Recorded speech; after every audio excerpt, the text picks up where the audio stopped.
Dear friends, welcome to the newest episode of the In Production podcast. Today we have a new guest, Brian. Please tell us more about yourself and why should people listen? Thank you, Nick. My name is Brian Bowles. I am the director for the state of Nevada's Office of Project Management. We are part of the governor's office here in the state of Nevada, and we've been underway with a project to replace the state's ERP system for the last number of years. And I've got some, I think, good lessons learned along the way that I'm happy to share with all your listeners. It's going to be great. And we're going to have a very interesting conversation from a very different angle because you're going to be the first guest that works publicly. Most of my guests are working in private companies or just in huge corporations. So when I was preparing, I was doing a little bit of research and I noticed that most public sector ERP projects, they fail or they go over budget or they are extended for too long, or it's usually two things combined. They take too long and they're too expensive.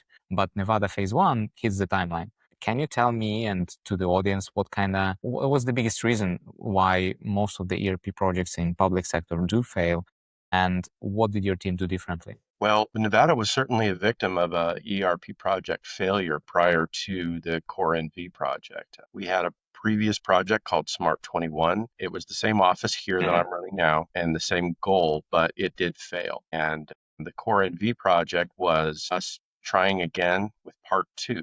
I would agree with you. Most ERP projects fail, especially in the public sector. And the number one reason, I think, although there were many, many reasons why our previous project failed, was a lack of alignment from executive leadership, those project champions that are at the top, with a through line of aligned leaders all the way down to the project. That did not exist previously in the state's implementation of the first try in Smart 21. Mm-hmm. And it absolutely does exist now in the second iteration that we have with Core NV. I think that is, if you don't have that baseline of leadership alignment and urgency, then it doesn't matter what you're doing with the rest of the project. You're not going to see it to the finish line successfully.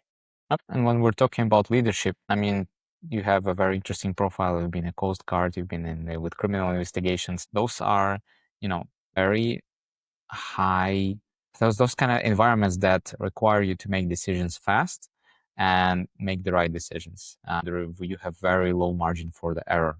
Where right now you're sitting and you're managing a 200 million technology transformation portfolio. Really, it's leadership, no matter what the sector that you're working in, whether it be law enforcement, military, business, or a large ERP project at the state enterprise level. All of the work is still being done by people and teams, and you can understand how to lead a team to march towards a common shared vision and goal, can inspire them to take ownership of their part and create leaders in themselves, then you can succeed really at any goal.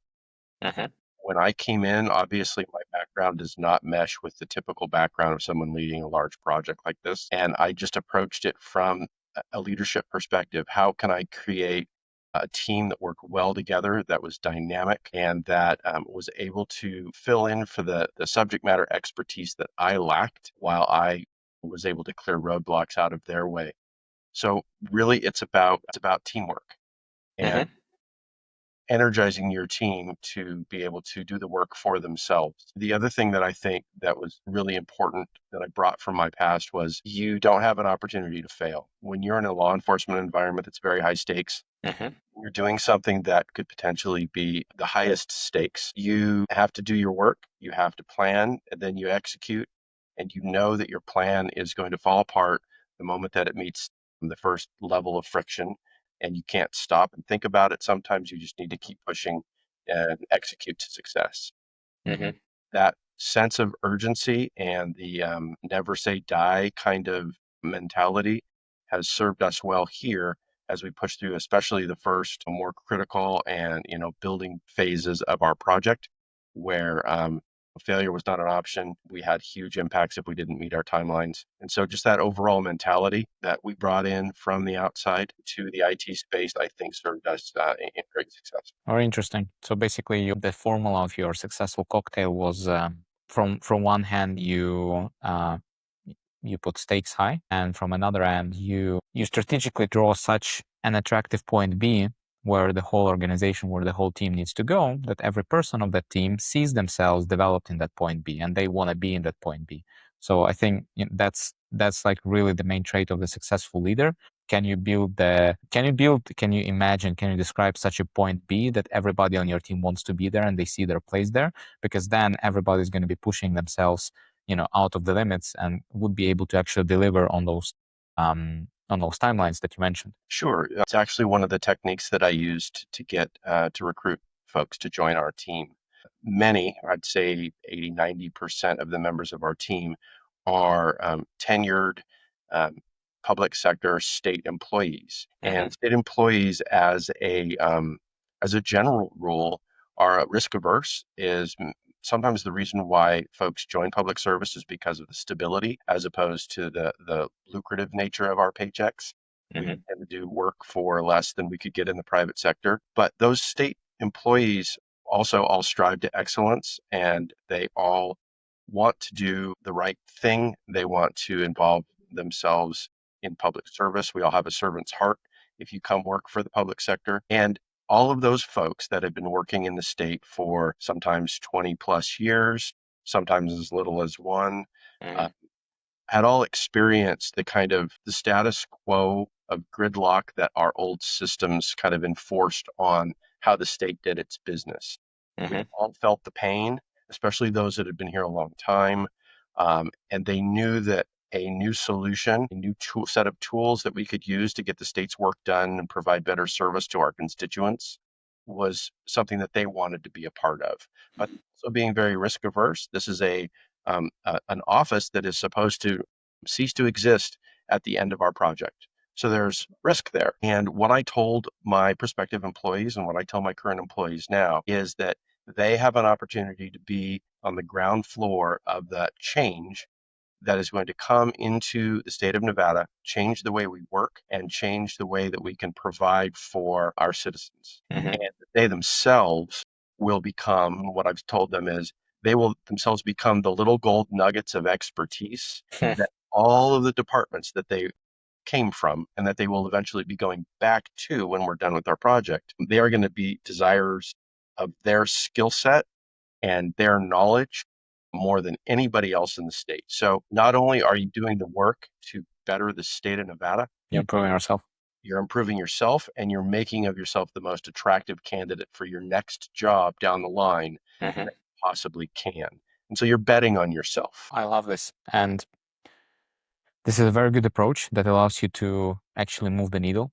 And I'm curious to ask a few questions about the process of moving the needle. So once you started doing discovery sessions for core and Vs, and your team went into agencies, started mapping financial processes, HR processes, different types of processes, what did you find out that surprised you the most? And I'm not asking about technology or complexity of those processes or, things that you guys were doing for a long time, but I'm asking about the decisions that you have uncovered that the process should be one way, but the actual operator is doing it in a different way, or that the decision logic was never really captured by anything. And on paper, the procedure is this, but in fact, it was done like this. I think the biggest surprise is that there were many, many processes that weren't even on paper.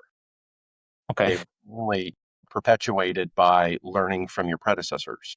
Mm. So there wasn't really anything documented. And we did start discovery sessions, but one of the rules that we broke immediately and that personally I really didn't even understand was an ironclad rule of project management was that you have to do a business process analysis first. Mm-hmm. Did not. And that introduced a lot of risk and actually provided some significant impact to us. When we started discovery, we did so the second iteration and successful iteration of our project by saying that we will not change the product and the solution to fit what the state does. The state is going to change its process. The state will change its regulation. The state will change its statute if need be to take the baseline functionality of the new system and make that our new process. So we were very upfront with our client agencies that we were working with in the state to say, we're sorry, but we're not going to be configuring this product to meet your needs. They go outside of the baseline. If we can configure it with a very vanilla no code solution, the drop essentially if the drop downs will allow, then we'll learn your discovery and your requirements, and then we will make the system conform within that very narrow window of us being able to configure it. If it's outside of that agency, you will need to find a new way of doing business. If it runs up against some sort of legal mechanism, we will try to meet that. But if we cannot, then we're going to actually go do the work to change the law instead. Nice. It was met with a lot of raised eyebrows across the state, obviously, and we knew that we were kind of in for it from a change management perspective with that approach. But it was amazing to me to find that so far we have not had to contemplate changing any law. We have not had to contemplate changing any regulation because we were just able to change process.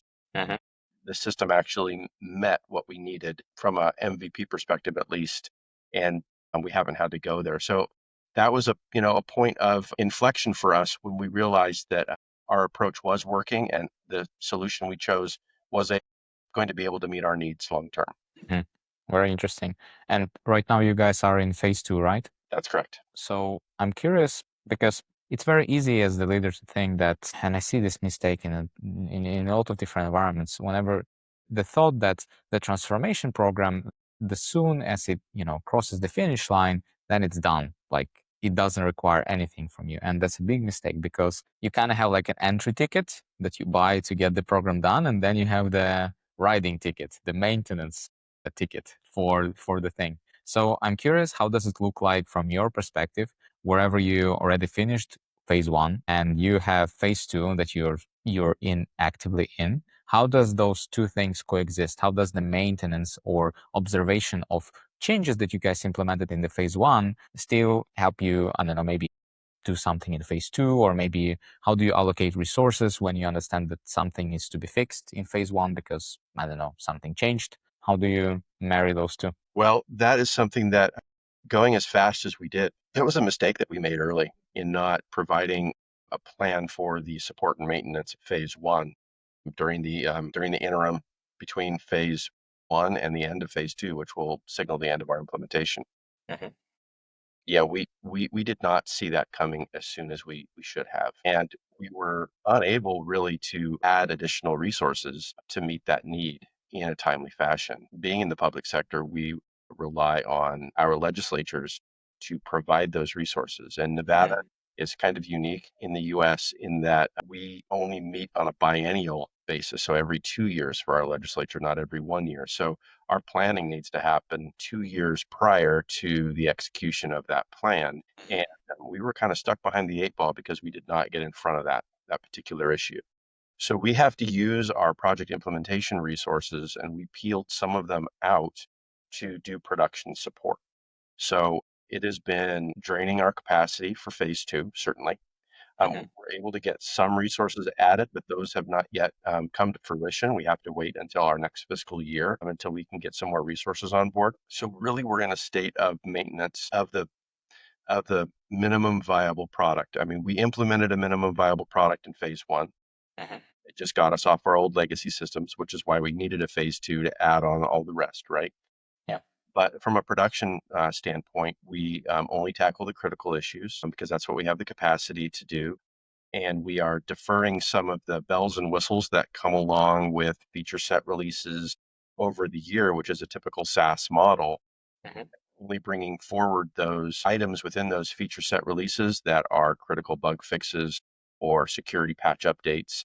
And so we're able to, within the capacity we have, do that bare minimum. But we do understand also that we are racking up some tech debt that we're going to have to address as soon as we get into full production support mode, as opposed to this hybrid implementation and production support. Okay, and I believe the same applies to governance, right? The governance for phase 1, phase 2, it's two different set of beasts. Absolutely. The governance piece we approached probably did not do a great job with that early on, and we backed off of a separate governance model while are in this implementation phase. So we are relying on our previous governance model, and we have to go back to draft essentially. We'll be done with our project in 440 days. So that is at the end of June of 2027. And between now and then, we have to come up with a new governance model from a documentation standpoint and a structure standpoint. We have to create a new unit within state service because the implementation office here will cease to exist and it will need to transform into a production support unit that will likely be administered by a different department within state service. And so we have a lot of change just coming internally to our team and our structure, and we have to pass that all through our next legislative session, which occurs in spring of 2027. And so not only are we doing the implementation work now, maintaining the production support, but we have to also transform our entire team and governance by this time next year. Interesting. I want to ask you another question, but it needs a little bit of a story. We are in talks with a big pharmaceutical company, and they have also an ERP transformation program that basically runs for a couple of years. It's planned for almost a decade. And the thing that they are doing right now is they're starting to use AI themselves that they have built internally, different LLM models internally and externally, trying to find on the market something that will fit and help them do the transformation more fast. And I don't know when that thought crossed your mind for the first time, but I'm sure that you already had the conversations internally with the CIO and everybody. And I'm curious the way, if you think about AI transformation or applying AI in your program in core and V infrastructure, where are you most confident that it's going to do great? And when are you sure that it's going to be useless? There is as all vendors do these days, there is an internal AI tool that is newly native to the Advantage 4 platform. We're hoping to bring that online soon. And as far as the use case for that AI, in so far as it is internal to the Advantage 4 product, it only, its library only exists with what we feed it and with what our vendor can feed it as well. So the use cases for that is to speed up things like OCR document recognition to bring in invoices. If we feed it our policies, procedures, statutes, validation tables for financial transactions, and things of that nature, which you can do at a department by department level, then you can have that AI tool pass all of your transactions through not only the boundaries that you have set up and hard configured into your financial transactions, or human resource transactions, but you can now have it pass through a legal and policy gate to tell you as a user if you've been meeting your stated policy as well. And so that's going to be tremendously beneficial to us in the future because there's always been a training issue with, anybody coming into a large organization, but especially in the public sector, you have folks that become that 20, 25-year-old or years long veteran that have all of the institutional knowledge. This type of application of AI can do within the ERP is to have the ERP and the AI within it actually be that institutional knowledge holder that is now available to even a brand new employee who goes and sits down at their desk day one. They have the AI basically being able to screen their work through that level of expertise that we would expect of a very, very tenured employee. And so those are the kind of two areas in which we're really excited about bringing AI in. The other is potentially bringing an AI tool in to do a process intelligence and mapping all of our processes. As I mentioned earlier, we did not do an exhaustive business process analysis. That work is the work of years really to get it right across an enterprise of this scale. Um, and bringing in an AI tool to do that that's based not on interviewing individuals in roles, which is an exhaustive process, to just taking the data streams that you're using and have it build a model of your process and pull that into a space where you can visualize it and see it, at speed and potentially in real time. Another application where you can say, wow, this can really supercharge our ability to then change our processes to meet the new tools that we've just implemented. Very interesting. What would you say to other states that are watching how Nevada is progressing in all of this? What would you recommend to your peers that really nobody in the vendor community would ever tell them? One piece of advice about starting, or maybe important thing that isn't obvious at all if they want to have a progress or continue progressing? Of course, the vendors are telling states this, that they need to pick, me as the vendor to do your digital transformation. But I think that often public sector entities and states think they know all of the answers, and technology is moving so fast that the research and development is kind of beyond most state entities to be on the cutting edge of. But who is on the cutting edge of that is the vendor community. And so selecting the right vendor and then trusting that vendor to have an equal voice in your process as you're moving forward is really important. I think often jurisdictions can get ahead of themselves and think they know all of the answers, and that vendor is just there to implement a product that they've selected and not treating them on an equal playing field during the implementation of that tool to transform the process. When you do an ERP transformation, it's become abundantly clear to me it's not just taking an old tool out of our hands and putting a new one in. It is more about a transformation of process, and that transforms people. And the real change happens there, not necessarily on the technology side, even though it's new technology. The real change is within our workers and it's within our processes. And the vendor community has done the R&D that the states are probably not up to speed on. And you need to trust them when they say there's a better way of doing things. You Your need, response, need to abandon your process, and you need to let your vendor tell you no and that you've made a stupid decision. and it's not that easy to do No. because what you just mentioned is very integral with what you just said in the answer for the second question. And we're like coming back to the leadership and to the approach, the way that you work with employees and the way that you work with partners, that you position them as equals to you. Yes, once you get an integrated team on the ground, you're going to have resources on your team. You're going to have borrowed resources. You're likely going to have contractors that you pay directly for. You may have contractors that are coming from a third party vendor, and you're going to have the contractors of your main system implementer, and you may have separate contractors of the vendor entity that owns or produced the software in the first place. So you're going to have this combined team. And the way to really drive success and execution is to treat them all as if they are your team equally working together for the single goal. You can get really bogged down, and I think Nevada did get bogged down in this trap in our first try, in that you treat them as separate entities and you just pitch things over the fence at each other for approvals or for reviews Yeah. or for your work. Then you don't pay attention to how you can jump over the fence to assist those team members if they seem to be lagging or not producing. Behind. Yeah, yeah. You have to knock all those fences down and just be a team. And when you do that, just the synergy, you can just watch it happen. You can watch people become friends personally as they interact together, which just increases the amount of care that they put into their work and their product and each other. Let's close with the vision for the future.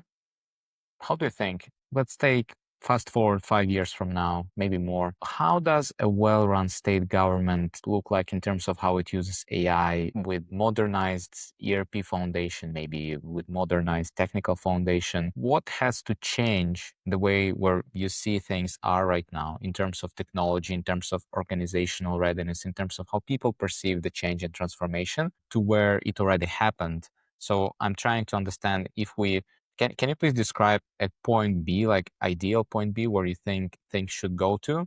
And what do you think is going to be the bridge between point A, where we are right now, and that point B that you can describe? I think the promise of AI is to finally deliver on what state governments have been saying forever, and that is we can do more with less. Often austerity measures or budget struggles cause governments to need to pare back on their human resources. I think jurisdictions are plagued with never feeling as if they are caught up in their jobs at the line level, never feeling like they can get to the transformation pieces, never feel like they can get to the training and the development and the think work, the more esoteric work that is required to go into to make positive change. They feel like they're just buried under the water wheel of constant input that they have to just churn through. The promise of a good technology that is well managed, that is updated on a regular cadence with the most cutting edge tools for those folks, and then taking in a force multiplier like AI to allow those workers to get the work done that they've been laboring under for so long and providing more hours in their day to do the more transformative work, to do the things that have always slipped off their plate in the past is what I think is the most exciting. Because when you join, and I mentioned this before, when you join a public institution, you're doing it largely out of a desire to help your fellow colleagues, help your fellow citizens with something. Most folks here do have a servant's heart. To be able to let them do that job and find ways to make life better for their colleagues or the citizens that they serve is what all of this technology is going to allow them to do. It's to get to those things that have fallen off their plate previously by getting the work that used to take 8 hours. We can get it done in 6 or 5. That leaves a whole lot of time to start looking at those other things that'll make us better. This is amazing. I love your message because this is the message of love. There is so many people that are afraid of changes. They're afraid to what's going to happen to them, to their workplaces, to yada yada yada yada, and they see AI as this, evil thing that will come in and take something from them. I love your perspective because it allows you to understand that you're a part in the moving process. And the main thing is do not hold on to that moving process because you may be like a lizard in a desert that's holding to the stick and something just picks up the stick and the lizard starts panicking, but is the sign that the lizard can jump off and then can be taken somewhere else where it's not going to be so bad for that. So it's been an amazing podcast. Thank you so much for your time. If people want to get in touch with you, what's the best way for them to reach you? Well, the best way is either through my LinkedIn directly or the office website here is opm at opm dot. Great. We're going to leave that in a footnote for the podcast. And again, thank you so much. You bet. It's been great, Nick. Thank you.